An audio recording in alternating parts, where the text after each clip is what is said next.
Thank you so much for the opportunity to join this meeting. So just as a very brief background, my background's in paediatrics, and as a regulator, and Aparito is based in Wrexham Technology Park in North Wales, and have been providing a software platform to support clinical trials and decentralized clinical trials for around 7 years now. So for today, I thought I would just give a recap of the patient onboarding to the app itself, and maybe touch on the data capture schedule. As you're very aware, that when a patient consents, there is the option to offer data capture of the PROs. I'm not going to go into the PROs today. I'm sure Melanie covered all the aspects from the PRO the other week that she presented, but you'll be aware that there is the option for them to select reporting via the app or to have follow-up telephone calls, and where we're very strongly advocating, of course, is to try and encourage and support them to be able to download the app and start the real-time data capture in that regard. So the app is available on iOS and Android. The icon looks a bit like this yellow A, and it's sort of using the functionality of Atom 5 by Aparito, either in the App Store or Google Play Store, depending if they are an Android or an iOS user. They can use iPads or tablets as well. It's not just restricted to smartphones as such. But it is helpful that they have some of the more recent software, so that's software that's been sort of upgraded in the last sort of 4 or 5 years to make the app compatible. When you have randomized the patient, you will have been given the 6-digit code. The app here does have the functionality to scan QR code, but the way the current sort of system with the randomization, it's very focused on just using the 6-digit code here. So you can ignore the camera functionality in this screen and just focus on this data manual input and use the 6-digit code. It is currently very sensitive to being lowercase versus capital. We are about to implement a change to take away some sensitivities, but currently the first 2 digits is a lowercase L and a lowercase O. So that's Lima, Oscar, both lowercase. But we are changing that to avoid any interpretation of lower and capital letters. It is important to note that the 6-digit code is only works once. So once it's been used, if you've had to delete and start again, or if there's anything, you would need to then issue a new 6-digit code for that patient. And we can support. There is obviously a process that Liverpool has done, and if that needs to be done after the patient is discharged, we can support talking them through on the phone to do that at a later time point if there is whatever reason. So this is what the app looks like when they download it. The orange color indicates that there's something to be done, so an action. And if it's a white tab, it's more of a for your information. And so all the PROs, the patient-reported outcomes, are listed under the questionnaire. And they also have an information module which serves as a library that they can use. The bottom row functions as a navigation. So the A in the house is the home to bring them back here. But when you see the orange underneath, it sort of tells you which part of the modules you're in. When they complete it, they are asked to confirm whether they are a patient or whether they are a proxy reporter on behalf of the patient, so that we can have that distinction. And then they're all listed here. As I say, Mel has updated you on the PROs.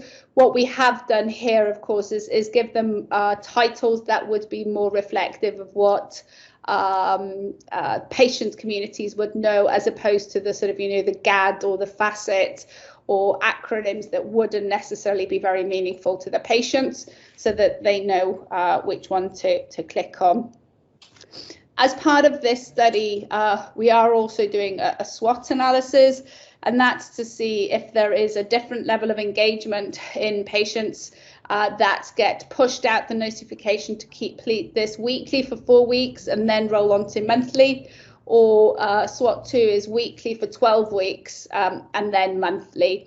So depending on which SWOT group they are randomized to will dictate how often they get to ask to complete the patient-reported outcomes.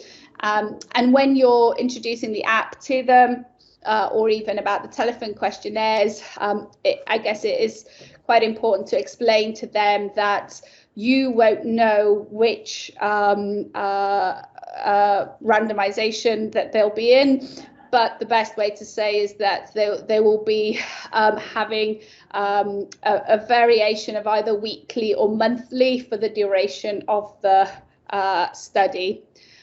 When there is a time point that they need to complete it, they will receive a notification on the front of their phone, much like you would with a WhatsApp or a text message.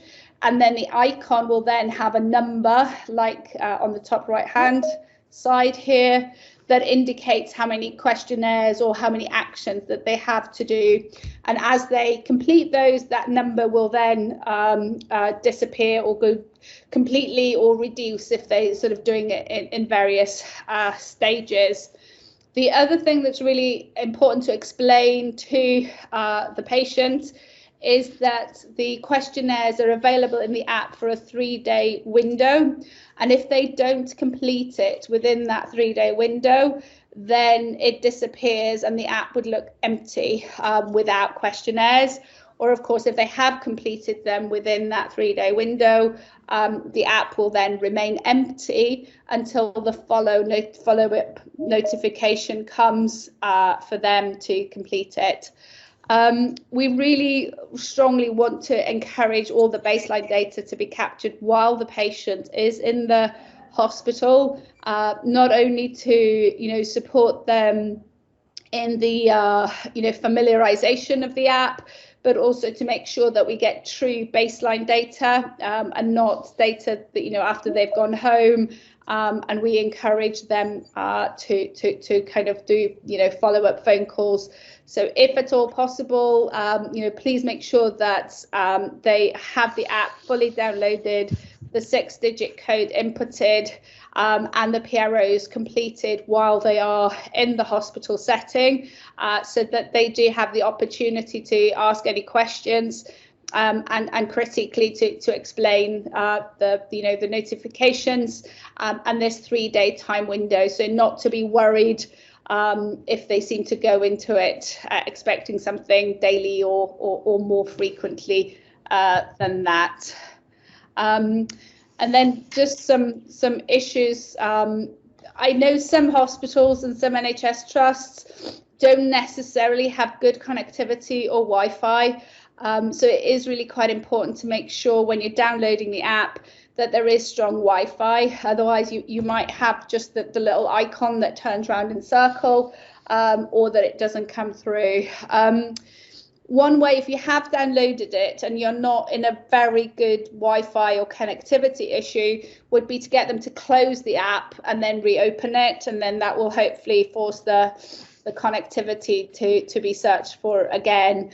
But yeah, it's not ideal if you're in the sort of lower grounds of a very thick walled hospital with poor connectivity. I've already alluded to this, but it is important to remember that the 6-digit code can only be used once, and you need to issue a second code if you need to do that one again. And for the time being, as I mentioned, the lowercase is quite important. So it's the lower L and lower O for Lima Oscar, but we will be simplifying that soon. And yeah, this is some of the other tips I mentioned to help. One other thing, if they do have a very old phone with limited memory, that may, in very small instances, impact on their ability to download a new app if they have very limited memory on their phone. So I kind of hope that was helpful. I've just sort of tried to go through the key areas and sort of keen to just open it up for discussion or any Q&A opportunities. Thank you, Ellen. Does anyone have any questions? You can either add it to the chat or put your hand up and we'll answer any questions you've got.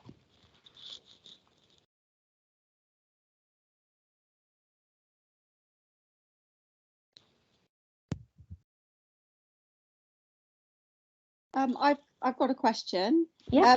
One of my participants, you have answered part of it, but one of my participants, and I wasn't sure what to do. They couldn't download the app because they didn't have a device that had enough capacity on it, and they said they were happy to do it when they got home on a different device. So in that instance, if that happened again, they consent to the app download of the questionnaires. And in that instance, when they then say if you consented them and randomized them and they're going home more than the 3 days, does that then impact, is that time frame about the notification and completion of the questionnaires start once you've downloaded the app? I guess that's my question. Yeah, so if the starting point will be from the randomization date, so ideally it will be within that 3-day time window. So just to be aware, if it is greater than 3 days since when you randomized them to when they were discharged and downloaded the app, then that would take out of that time window. Okay, so what would happen in that situation? Because I've had that situation with my patient. I'm not sure whether I can't remember whether they were then discharged and outside of the window. But what would happen in that situation? They just miss your baseline ones. I think so, yeah. I mean, we'd still obviously want to make sure that they had the app. They could potentially have the telephone interviews for those baselines rather than wait. But it's probably a question for the central team, that if we do miss that baseline, would you like them to have a telephone call for that initial baseline and then move on to the app for the subsequent ones to avoid that baseline data loss? So at the moment, we don't have that functionality in place. So at the point of randomizing, that's when you would choose if it was an app or the central team. So I think in that case, if they go for the app, then we would have to miss that, the baseline at that point. And then as soon as they can download it, we'd capture the data that way. Okay, thank you. I think there's a question in the chat, Emma, from Rebecca, saying the team have received a request to remind patients to download the app, but they're time poor. Can the team send central emails instead?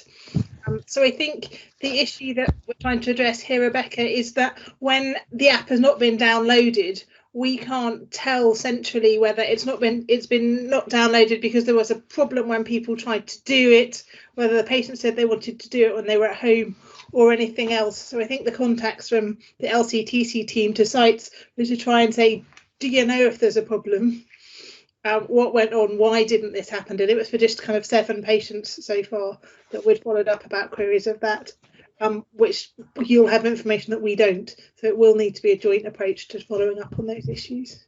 Yeah, sorry, it's just that it's it's quite our COVID cases are going up at the moment, and so someone trying to go back over that is something that we don't have capacity for at the moment. So yeah, I mean we'll try, but if the numbers stay low, but there are days like today we've had to bin all our normal routine clinics just because COVID's taken over again. So it's fine, even if the response is we don't know if there's a problem. Okay, that's fine. Right. If it's okay, yes, we know Mrs. Scroggins really struggled because her phone was broken or whatever. Okay. Then we know what strategy to put in place, but we can't tell if no, she just didn't want to, or no, there was a problem. Okay, all right, thank you. Jan, do you have a question? Hi, yes. Sorry, I'm all very new to this because it's set up at our site. So, and this is my first meeting, so I'm probably way behind everybody else. But at point of randomisation, when you're offering either the app or the telephone follow-up, what do you do at baseline if they go for telephone follow-up? Who does it, and where's it documented? We will phone them as soon as they get home from the central team. So if you say they're going to be telephone, that appears on our telephone call system to phone them and find out when they're going to be at home. So how will you know? Where will I be filling that in? Sorry, I'm not unsure of this. When you randomise, so it'll give you the option to say whether the patient's opted to use the app or be contacted by the central team, and then the central team has access to the contact details and they'll contact the patient. Fantastic. And then all the follow-up calls will be by the central team. Yeah, that's right. Lovely. Thank you very much for that. Thank you.